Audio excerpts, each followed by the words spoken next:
This is the story of Charles Elmore, a man who thought he'd escaped his past, only to meet it head-on in a deadly confrontation. To his neighbors, Charles Elmore was polite, reserved, a newcomer who kept to himself. But to the people he left behind in another state, he was something very different. A whistleblower, a deal-maker, a man who knew too much. And someone wanted him silenced. Don't forget to like, share, and subscribe to Twisted Case Files.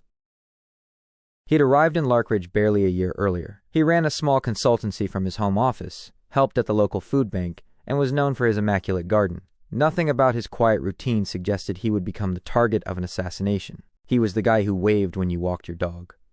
That's it. We didn't know much about him. He seemed normal.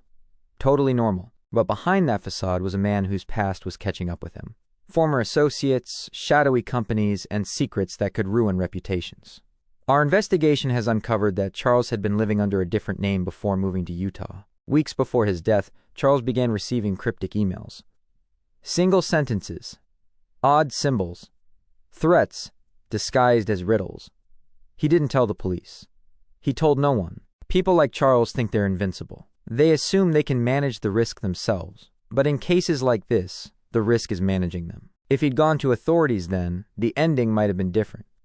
But he stayed silent. Larkridge looks like any small Utah town. But it also sits at a crossroads of trucking routes, an easy jump to 3 state borders. For someone looking to disappear or to hunt, it's ideal. I'd been covering small stuff, zoning meetings, high school sports.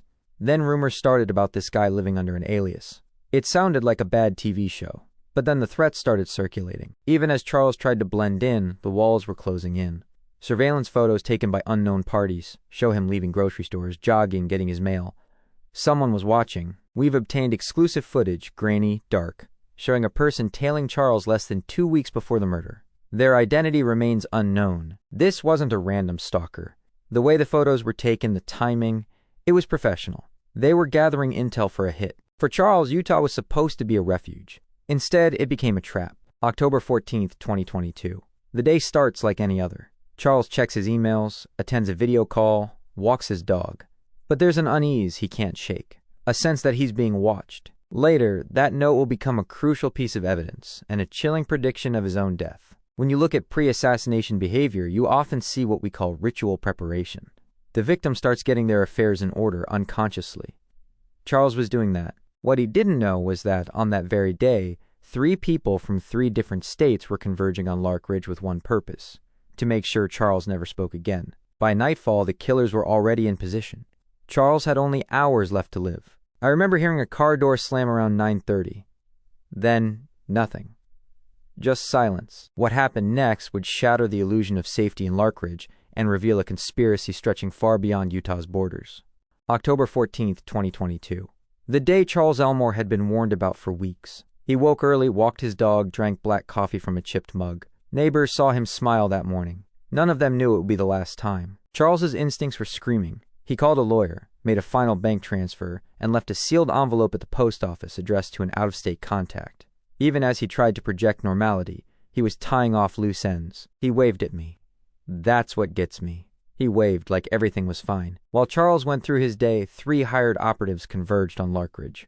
They had studied his movements, memorized his schedule, rehearsed their escape. This wasn't a bar fight gone wrong. It was an operation. Timed, planned, rehearsed. As the sun dipped behind the mountains, Charles tried to shake his unease. He cooked a simple dinner, walked the dog one last time, and checked the locks on every window. Victims often sense when the end is near. They start leaving breadcrumbs. It's chilling to watch it in real time. At 9:27 p.m., the operatives took their positions. One at the back door, one at the front, one as lookout. The trap was ready to spring. Charles was alone, or so he thought. At 9:33 p.m., the back door lock disengaged. The first intruder stepped inside like a shadow. The way they moved, silent, coordinated. You're looking at people who've done this before. Neighbors later reported muffled thuds, a dog barking, then a sudden, eerie quiet. I heard what I thought was furniture falling. Then my dog went crazy. What happened next has been reconstructed from forensic evidence, the surviving pet's GPS collar, and one shaky security camera across the street. At 9:41 p.m., a single suppressed shot rang out, followed by 2 more.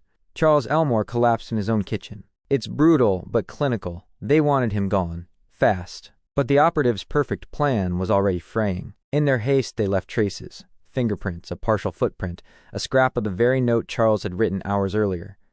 They had also triggered a silent alarm Charles had installed only days before. They thought they were ghosts.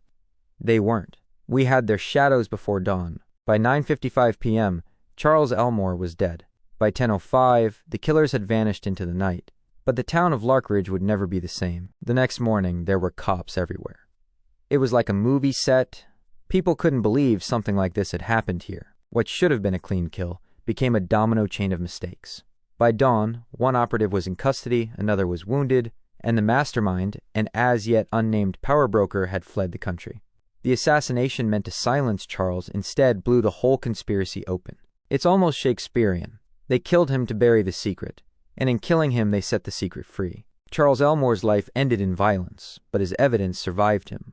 Within weeks, arrests, indictments, and leaked documents would turn a quiet Utah town into the epicenter of a national scandal. This was no random murder.